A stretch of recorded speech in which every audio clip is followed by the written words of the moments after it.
Hello दोस्तों। तो कल इंडिया जिम्बाब्वे को हरा दिया इंडिया ने 72 रन से।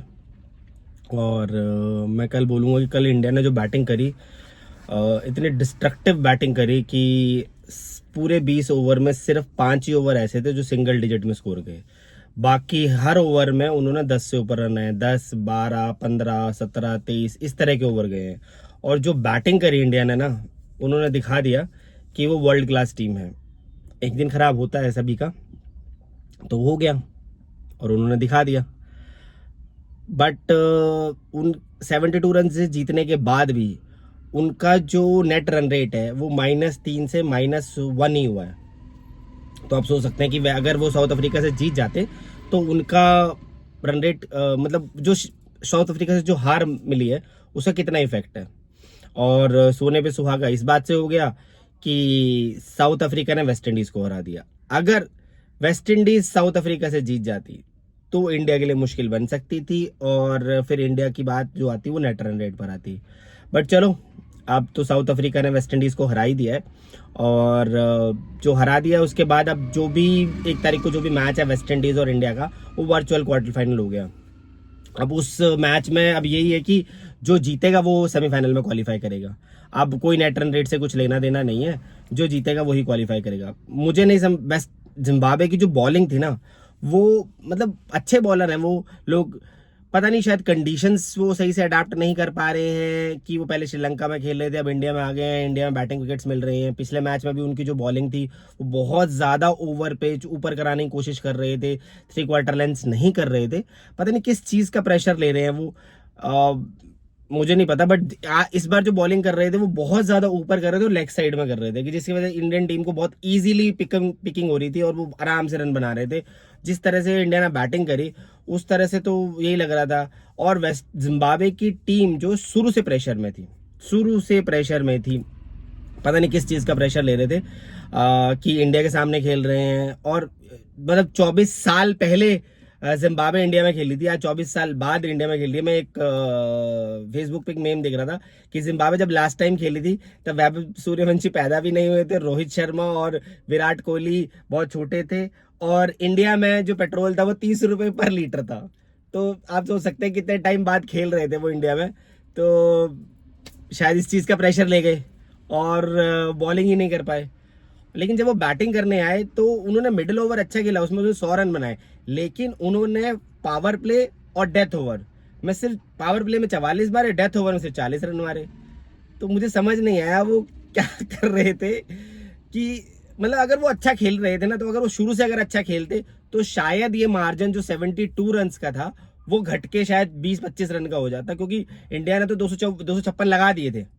जिस तरह से इंडिया ने बैटिंग करी, उनने 256 लगा दिए थे कि हर कोई उनको मार रहा है और सब कुछ कर रहा है। बट जो बैटिंग कर रहे थे ना, वो ऐसा लग रहा था कि नहीं कर पा रहे हैं बैटिंग। और सबसे बड़ी बात, मतलब बेनेट जो पूरे वर्ल्ड कप में कभी छक्का नहीं मारा, इस मैच में उन्होंने 6 छक्के मारे। वुड यू बिलीव इट, 6 छक्के और 97 रन की बैटिंग करी against the bowler of Harshdeep, Bumrah, मतलब T20 के टॉप बॉलर वरुण चक्रवर्ती, अक्षर पटेल, और 97 रन मारे उन्होंने, नॉट आउट। तो बैट्समैन तो बहुत अच्छे हैं वो। बाकी मुझे पता नहीं, मुझे समझ नहीं आया कि जिम्बाब्वे प्रेशर ले रही थी। बट मैं मैच देख रहा था तो वो ट्राई कर रहे थे, पता नहीं उनसे लग नहीं रहे थे या ओवर ट्राई कर रहे थे। जब तक उनको समझ आया कि कैसे पिकिंग करनी है तब तक मैच उनके हाथ से जा चुका था। मैच तो स्टार्ट फर्स्ट इनिंग में उनके हाथ से चला गया था, उन्होंने जब 258 रन मार दिए थे। और तब तक उनके हाथ से मैच जा चुका था कि भैया इतने बड़ा स्कोर कैसे चेज करेंगे। अगर मैं उन्होंने बीच में दुबे जी को बड़ी कुटाई करी है। दुबे जी के 2 ओवर में, एक ओवर में 26 रन मारे, एक ओवर में 23 रन मारे। दुबे जी को एक विकेट तो मिला, बट वो भी संजू सैमसंग की वजह से विकेट मिला, जो उसने संजू सैमसंग ने बहुत अच्छा कैच पकड़ लिया, नहीं तो कुछ नहीं था उनके लिए। अगर मैं बोलूं इंडिया की तरफ से जो पार्टनरशिप हुई है, पहले विकेट के लिए 40 रन की पार्टनरशिप हुई। दूसरे विकेट में अभिषेक ने 55 रन मारे 30 बॉलों के ऊपर, ईशान ने 38 रन मारे 24 बॉलों के ऊपर, सूर्य कुमार यादव ने 33 रन मारे 13 बॉल के ऊपर, हार्दिक पांड्या ने 50 रन मारे 23 बॉलों के ऊपर, तिलक वर्मा ने 44 रन मारे 16 बॉलों के ऊपर। और अगर स्ट्राइक रेट तो संजू की 160 की थी, अभिषेक की 183, स्काई 158, स्काई 253, हार्दिक 217, तिलक वर्मा, और इसी तरह से मतलब इंडिया जो बैटिंग कर रही थी उसने लास्ट मतलब 17वें ओवर में इंडिया ने पावर प्ले में 80 रन बनाए थे, पावर प्ले में 80 रन किए थे, एक विकेट गिर गया था संजू सैमसन का, और मिडिल ओवर में 107 रन किए, 3 विकेट किए। अच्छा फाइनल ओवर्स में उन्होंने 69 रन किए डेथ ओवर में और कोई विकेट नहीं गिरी। जिम्बाब्वे की बॉलिंग टोटली जैसे मैंने आपको बताया वो प्रेशर में दिख रहे थे और उतना अच्छा परफॉर्म नहीं कर पाए जितना उनको करना चाहिए था। अगर मैं पार्टनरशिप की बात करूं तो 48 रन की पार्टनरशिप हुई 26 बॉलों पे, और अभिषेक और ईशान और अभिषेक की 72 रन की पार्टनरशिप 40 बॉल के ऊपर। अभिषेक 30 बॉलों पे 13 रन की पार्टनरशिप स्काई और अभिषेक के बीच में। 22 बॉलों पे 22 रन की पार्टनरशिप 12 बॉलों पे हार्दिक पांड्या की स्काई के साथ, और हार्दिक पांड्या और तिलक की पार्टनरशिप 84 रन की 31 बॉलों के अंदर, और इंडिया ने 257 का स्कोर टारगेट खड़ा कर दिया जो जिम्बाब्वे के लिए नेक्स्ट टू इम्पॉसिबल था। जिम्बाब्वे ने जब बैटिंग करने आई उन्होंने पावर प्ले में से 44 रन मारे, डेथ ओवर में 40 रन मारे, मिडिल ओवर में थोड़ा अच्छा खेल गए जिन्होंने उनमें 100 रन मारे। जब बेनेट ने मारना शुरू किया, बेनेट ने पूरे अपनी इनिंग में 6 छक्के मारे हैं, और सिकंदर रजा ने भी उनका साथ दिया। एक फैक्ट बोलूंगा सिकंदर रजा के लिए कि सिकंदर रजा के हाथ में चोट लगी हुई थी, वो एक्सरे कराने नहीं गए इस मैच से पहले, क्योंकि अगर वो एक्सरे करा लेते तो शायद उनको खेलने की इजाजत भी नहीं मिलती, बट वो हाथ में बैंडेज बांध के ही खेल रहे थे और बहुत अच्छा परफॉर्म किया उन्होंने। उनकी तरफ से जिम्बाब्वे ने अपने हिसाब से बहुत अच्छी बैटिंग करी, जिस हिसाब से बैटिंग कर रहे थे वो, अगर वो थोड़ा पावर प्ले और डेथ ओवर में अच्छा खेलते तो शायद 225 या 230 तक पहुंच सकते थे। बट जो इंडिया की बॉलिंग थी वो ठीक ठाक बॉलिंग थी, अच्छी बॉलिंग कर रहे थे। लास्ट में पावर प्ले में अच्छा बॉलिंग किया, डेथ ओवर में अच्छा बॉलिंग किया, मिडिल ओवर में थोड़ा सा शायद लूज कर गए थे और ज्यादा रन दे दिए। बाकी जिम्बाब्वे ने अपने हिसाब से बहुत अच्छी बैटिंग करी है। अब जो सारी बात आ रही है वो इस बात पर आ रही है कि वेस्ट इंडीज और इंडिया का जो 1 तारीख को मैच है उससे डिसाइड होगा कि सेमीफाइनल में कौन जा रहा है, वेस्ट इंडीज जा रही है या इंडिया जा रही है, क्योंकि साउथ अफ्रीका तो थ्रू हो गई है फाइनल के लिए। अब वेस्ट इंडीज और इंडिया का जो मैच है कोलकाता में वो वर्चुअल क्वार्टर फाइनल है, और कोलकाता वेस्ट इंडीज का फेवरेट हंटिंग ग्राउंड है। 2014 में भी वेस्ट इंडीज ने यहीं पे ही T20 वर्ल्ड कप जीता था अगेंस्ट इंग्लैंड, और इंग्लैंड जब जिसमें ब्रैथवेट ने 4 बॉलों पे 4 छक्के मार दिए थे। बेन स्टोक्स इस ग्राउंड को कभी नहीं भूल सकते क्योंकि उन्होंने 4 बॉलों पे 4 छक्के खाए थे इस ओवर में, जहां पे लग रहा था इंग्लैंड आसानी से मैच जीत जाएगा, वहां पे ब्रैथवेट ने 4 बॉलों पे 4 छक्के मार के मैच जिता दिया था। तो वेस्ट इंडीज का फेवरेट हंटिंग ग्राउंड है।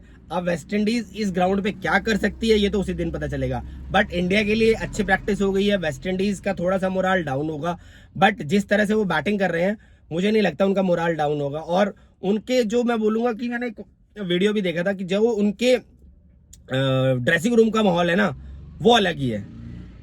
2014 में डेरिन सेमी वेस्ट इंडीज के कैप्टन थे, उन्होंने T20 वर्ल्ड कप जिताया था। आज 2026 में वो वेस्ट इंडीज के कोच है, हेड कोच है, और मैच भी कोलकाता में हो रहा है। तो इंडिया के लिए थोड़ा संभलने की बात है, बट देखते हैं क्या होता है। बट इंडिया अभी तक के लिए वर्ल्ड कप में स्टे कर रही है, और फाइनल जो पता चलेगा वो चलेगा 1 तारीख को शाम को 7 बजे कोलकाता में, जब ये मैच शुरू होगा India versus West Indies. Till time अभी तक इंडिया स्टे कर गया है वर्ल्ड कप में। आज जो मैच है वो इंग्लैंड न्यूजीलैंड का है। अगर उस मैच में न्यूजीलैंड जीत जाती है तो पाकिस्तान के लिए कोई मौका नहीं है। अगर इंग्लैंड जीत जाती है तो पाकिस्तान के लिए मौका है कि वो श्रीलंका को हराए और बिग मार्जिन से हराए, तो नेट रन रेट में बात आएगी। बाकी तो पाकिस्तान के लिए ऑलमोस्ट वर्ल्ड कप खत्म हो चुका है। बाकी देखते हैं क्या होता है। चलिए आज सिर्फ वीडियो में इतना ही। Thank you.